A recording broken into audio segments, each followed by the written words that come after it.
Hello viewers, welcome to Esomnofu online math class.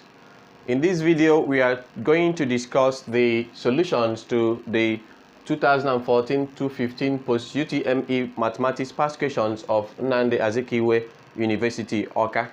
So in the mathematics category, the first question we have there says the sum of three whole numbers 7/8 and the one whole number 1/3 is more than the difference between 3/8 and the one whole number 2/3 by what? So what we are going to do to make a good analysis and solution to this particular question is to first of all find the sum of these two numbers first, then find the difference between these two numbers first before we continue. That's the first step you have to take because they are trying to compare this sum and this difference. So let us get the sum of these two numbers. So the sum will now be three whole number 7/8 plus one whole number 1/3. This will now be the whole number plus whole number 3 plus 1 will give us 4. The LCM of 3 and 8 is just 24. And 24 divided by 8 will give us 3. 3 times 7 is 21 plus 24 divided by 3 will give us 8. 8 times 1 will give us 8. So continuing, we'll have it as 4 whole number. 21 plus 8 will give us 29 all over 24. But we cannot have a whole number and another improper fraction. So I've got to reduce these improper fractions. So I'll have it as 4 whole number plus 29 over 24 will give us one whole number 5 over 24 because 24 times 1 is 24 plus 5, I will get 29. Then I'll add up whole number and whole number. This will just give me 5 whole number 5 all over 24. Now having got this, let us get the difference between these two numbers. The difference between one whole number 2/3 and 3/8. Okay, let me move this to improper fraction. 3 times 1 is 3 plus 2, I have 5/3 minus 3 all over 8. The LCM of 3 and 8 also is 24. 24 divided 3 will give us 8. 8 times 5 is 40 minus 24 divided 8 is 3. 3 times 3 will give us 9. So at the end of the day, we are getting 31 all over 24. And 31 over 24 is equivalent to one whole number 7 over 24. So the question now says the sum of these and is more than this by what? So this is higher than this by taking their subtraction. So I'll have it as 5 whole number 5 over 24 minus one whole number 7 over 24. This will just help me to get the value with which this value is higher than this particular value. That's why I'm subtracting. So whole number minus whole number 5 minus 1 will give me 4. I'll draw my straight line. LCM of 24 and 24 is still 24. 24 divided 24 is 1. 1 times 5 is 5 minus 24 divided 24 is 1. 1 times 7 will give me 7. Unfortunately here 5 cannot minus 24. 5 cannot minus 7, so I've got to borrow 1. Whatever I'm borrowing will be equivalent to my denominator. That's the I there. Because 1 I'm borrowing is the same thing as 24 over 24. Okay? So if your denominator is 5, it is something as 5 over 5. So whatever you are borrowing is equivalent to your denominator. So I'm borrowing 1, but that 1 will be 24. So if I add 24 to this 5, it will turn to 3 whole number 29 minus 7 all over 24. You observe one thing here, that this 4 reduced to 3 because I've borrowed 24 over 24, which is 1. So 4 whole number will reduce to 3 whole number. Now finally, this will give me 3 whole number. 29 minus 7 will give me 22 all over 24. But 22 over 24 is still two even numbers which I can reduce. 2 here is 11. 2 here will give me 12. So my answer finally is the same thing as 3 whole number 11 all over 12. This is just the answer. So this question looks very innocent, but it's very tricky, honestly. I thought it's something I can do under 1 second, but look at the whole time it took us to finish it. All right, let's take the second question.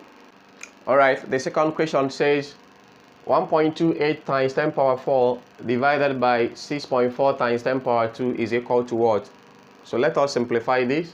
I can write this as 1.28 times 10 to the power of 4 all over 6.4 times 10 to the power of 2, because division means over.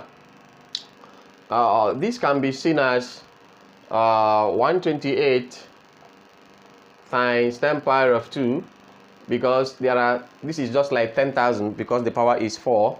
10,000, I will take 2 zeros to multiply this, so to clear the decimal it turns to 128 whole number all over. There are 2 zeros in 100 because 10 power 2 is 100. I'll use 1 zero to clear the decimal here. This will just give me 64 times just 10. Now, I see how this is very simple. 10 power 2 is 100. This cancels out. I'm having just 10 here. Now, 128 will be divided by 64, which will give me exactly 2. So this is 1 and this is 2. So 2 times 10 will just give me 20, as simple as that. So use some tricks to get what you will get that will make the solution to problems in indexes like this to be very simple for you. So let's take the third one. Our answer is 20. Okay, the third question is a word problem, and it goes thus. A father is now 3 times as old as his son. 12 years ago, he was 6 times as old as his son. How old are the son and the father now? So 12 years ago, the father was 6 times as old as the son, while now the father is 3 times as old as his son. Now let us use let y represent the son's age now. So let the son's age be y now. So the father's age will be 3y now, because the father is 3 times as old as the son. So if the son is y, the father will be 3y. That's the implication. They said something again, 12 years ago. Now, 12 years ago,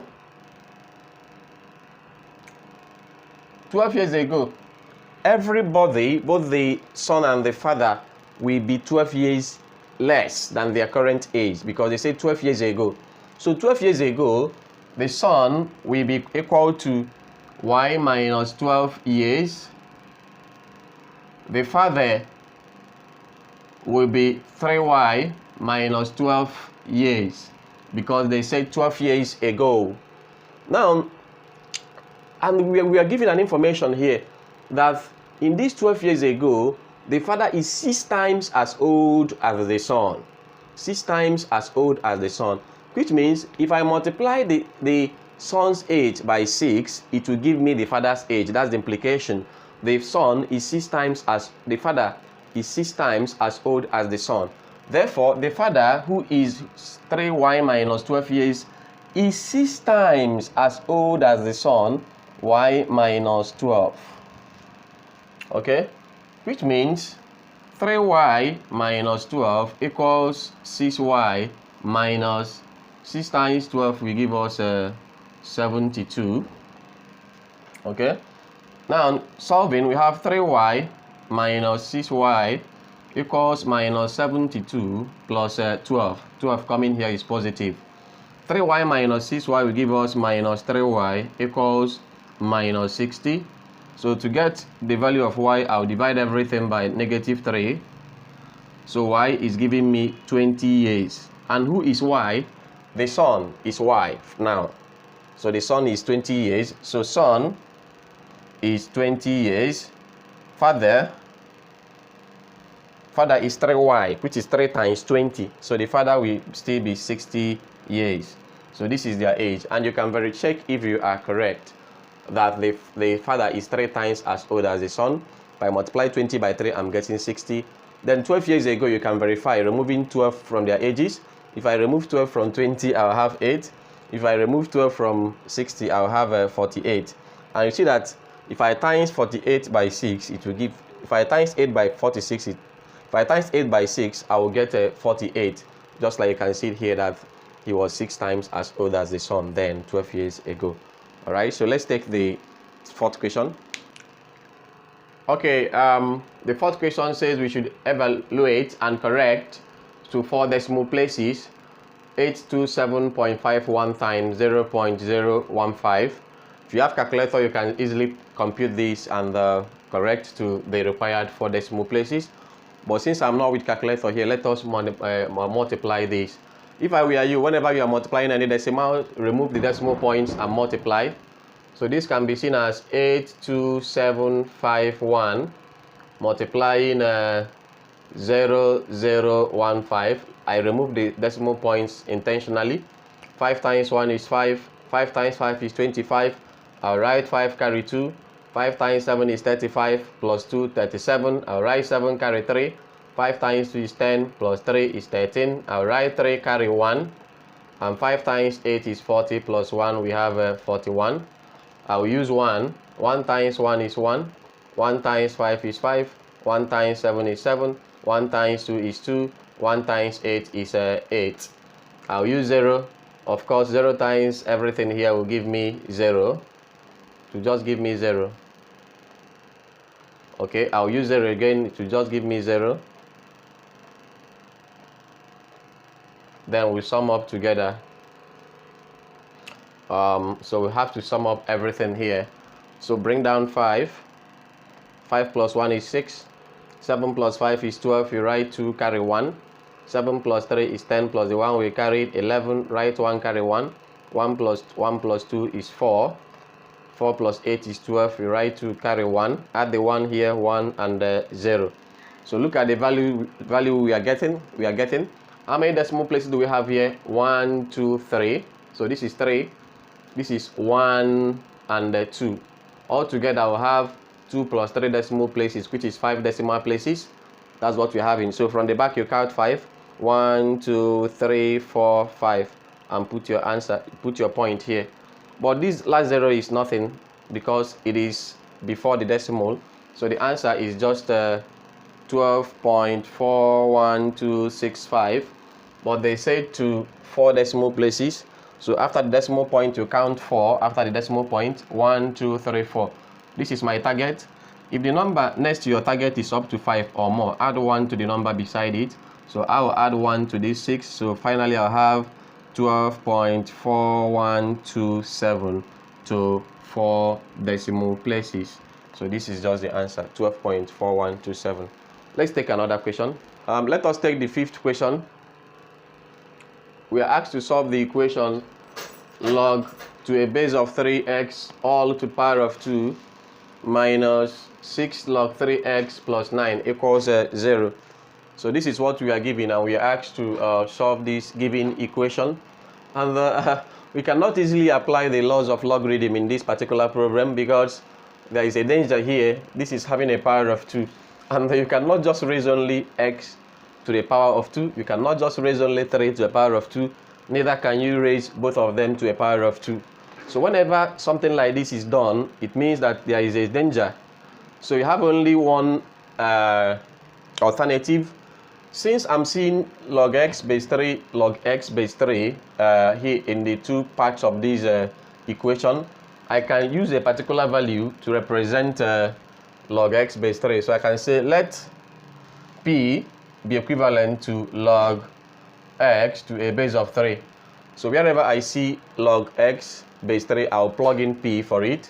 So I'll have p squared minus 6p plus 9 equals 0.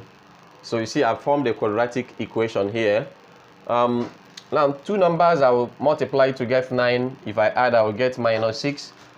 Just minus 3p and minus 3p, because this times this is giving me 9p squared, and the minus 3p times minus 3p will give me plus 9p squared, and minus 3p plus minus 3p will give me minus 6p. So I will just write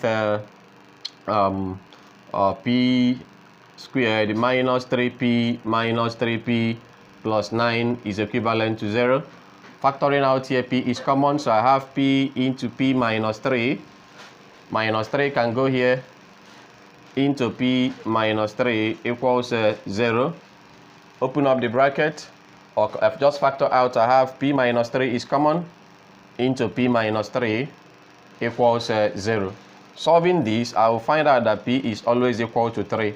twice since the two brackets contain the same thing. So p is equal to 3. But I'm not looking for the value of p, I'm looking for the value of x in the equation. But initially I said that p is equal to log 3 log x base 3.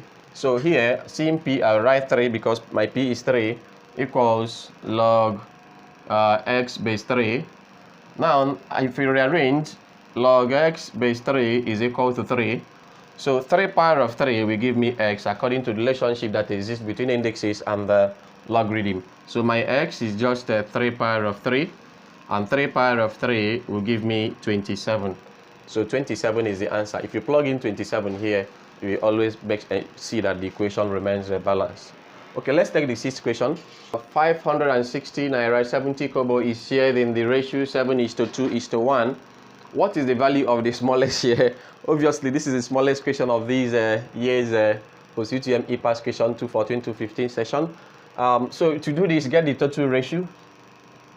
So total ratios will give me 7 plus 2 plus 1, which is 10. And the smallest ratio is 1 because 1 is the smallest among 7, 2, and 1. So smallest share will just be 1 over total ratio of 10 times 560.7. So it means I'm dividing this by 10. And if you are dividing any decimal by 10, you are just moving one place here. So there's no point to move here. So the answer is just 56.07. That's the share for the smallest value. Okay, so that's the answer. 56 naira 7 kobo, not 70 kobo. Take note. Let's take the next question. Okay, so the seventh question says we should simplify 3 minus 2 divided by 4 over 5 plus 1 over 2. To solve this, you have to employ the usage of the board mass. Board mass, very essential here. The board mass, where B is the bracket, O is off, D is division, M is multiplication, addition, and subtraction. So among all the operations here, division comes first. So I have to divide before I either add or subtract.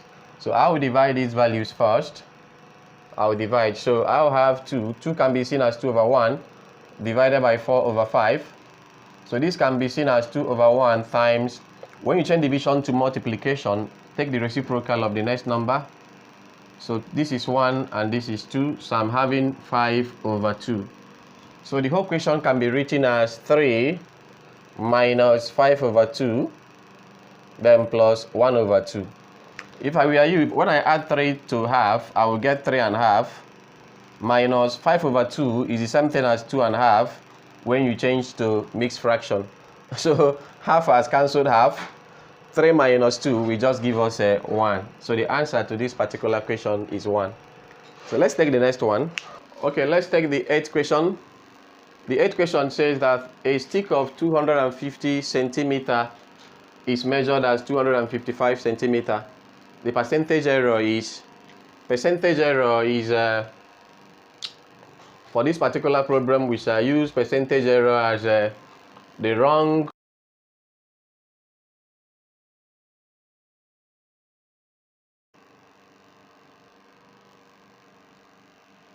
So for this question, we use percentage error as wrong measurement minus actual measurement over the actual measurement, then everything times 100 over 1. Don't forget to multiply by 100 over 1 because we are talking about percentage error. So the percentage error will now be wrong measurement is 255 minus the actual measurement is 250 over the actual measurement, which is still 250, then times 100 all over 1. If I subtract here, I'm getting 5 over 250 times 100 all over 1. This cancel out. 5 here is 2. 5 here is 5. So have 5 here is 1. 5 here is 1, leaving us behind with just 2.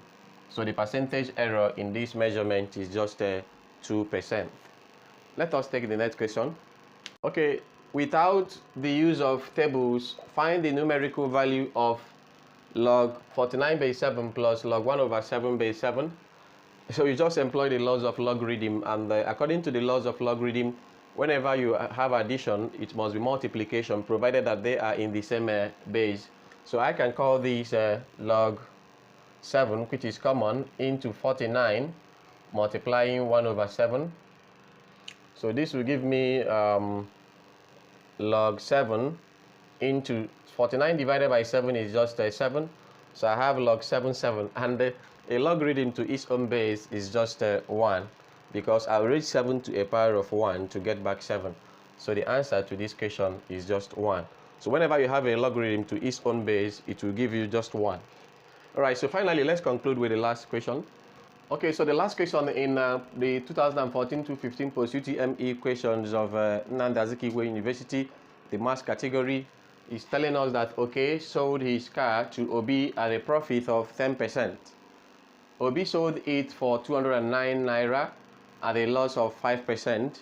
How much did the bicycle cost? So we are looking for the cost price of the bicycle. That is the amount of money OK bought it before these transactions started taking place. Now let us start from the last sentence, where we are told that Obi sold it at 200 naira at a loss of 5%, which means the selling price is 200 naira and he made a loss of 5%.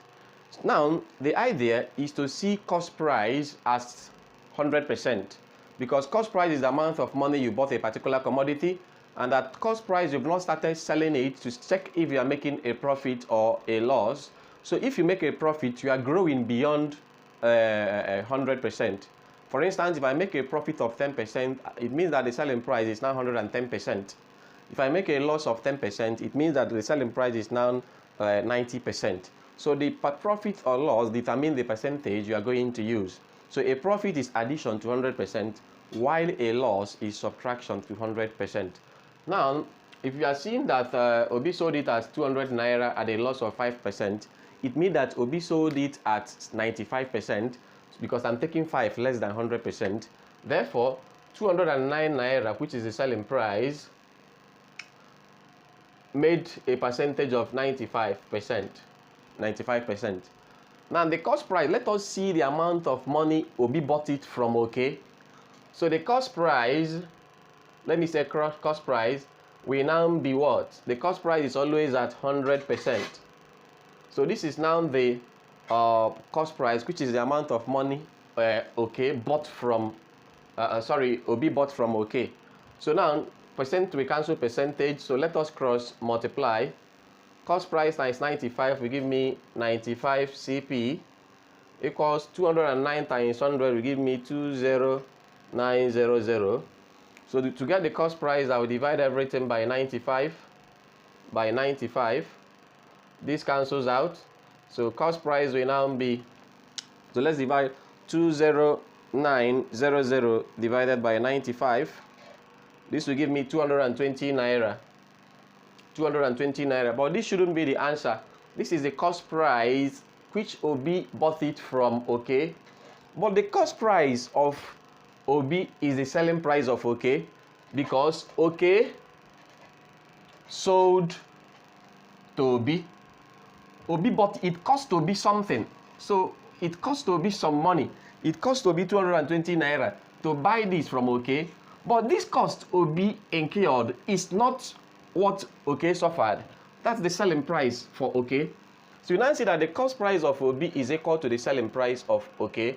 So now this is now equal to selling price of OK, the same amount of money. Now OK sold his car to Obi at a profit of 10%, which means the selling price, which is now 220, gave us a profit of 10%. And if you are making a profit, you are adding to 100%. Therefore, I'll add 10 to 100%, I will get 110% is the selling price of OK, which is 220 naira. So if I want to get the cost price of OK, it's equivalent to 100%, because I told you that cost price is at 100%. That's the shortcut you always use. So cost price is 100%. So I have to just cross multiply here. What percent cancel percent? 110 times CP will give me 110 CP equals 100 with times 220, I will get 22000. So I'll divide both sides by 110. This cancels out. So my cost price equals 220, this should be 110 because this is 100. This divide this is just 2. This divide this will give me 200. So the answer is just 200 naira. So the cost price of this bicycle initially from OK is just 200 naira. And at the end of the day, Obi bought it at 220 naira. So you see that this man, OK, made a gain of 20 naira. Now this person bought it for 220 and sold it at 209. So this person lost around 11 naira. So that's just it. So you see that problems in percentage profit and loss is not that difficult. If you have enjoyed what you've watched, kindly subscribe to my YouTube channel. It will always give you notification whenever we upload a new video.